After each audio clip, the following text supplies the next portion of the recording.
علیہ وسلم سوئے یہاں تک کہ آپ خراٹے لینے لگے۔ پھر آپ نے نماز پڑھی، اور کبھی راوی نے یوں کہا کہ آپ صلی اللہ علیہ وسلم لیٹ گئے، پھر خراٹے لینے لگے۔ پھر آپ صلی اللہ علیہ وسلم کھڑے ہوئے، اس کے بعد نماز پڑھی۔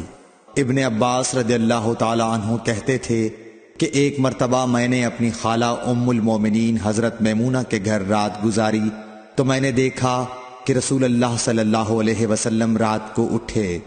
جب تھوڑی رات باقی رہ گئی تو آپ صلی اللہ علیہ وسلم نے اٹھ کر ایک لٹکے ہوئے مشکیزے سے ہلکا سا وضو کیا۔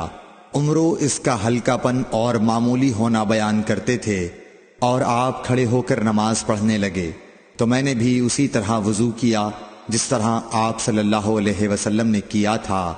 پھر آ کر آپ کے بائیں طرف کھڑا ہو گیا، اور کبھی سفیان نے ان یسارہ کے بجائے ان شمالہ کا لفظ کہا، مطلب دونوں کا ایک ہی ہے۔ پھر آپ صلی اللہ علیہ وسلم نے مجھے پھیر لیا اور اپنی داہنی جانب کر لیا، پھر نماز پڑھی جس قدر اللہ کو منظور تھا۔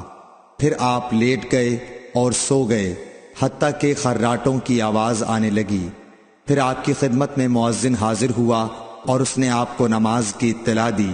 آپ صلی اللہ علیہ وسلم اس کے ساتھ نماز کے لیے تشریف لے گئے۔ پھر آپ نے نماز پڑھی اور وضو نہیں کیا۔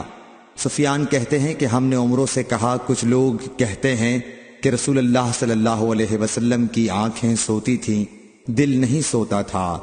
عمروں نے کہا، میں نے عبید بن عمیر سے سنا، وہ کہتے تھے کہ انبیاء علیہ السلام کے خواب بھی وہی ہوتے ہیں۔ پھر قرآن کی یہ آیت پڑھی، میں خواب میں دیکھتا ہوں کہ میں تجھے ذبح کر رہا ہوں۔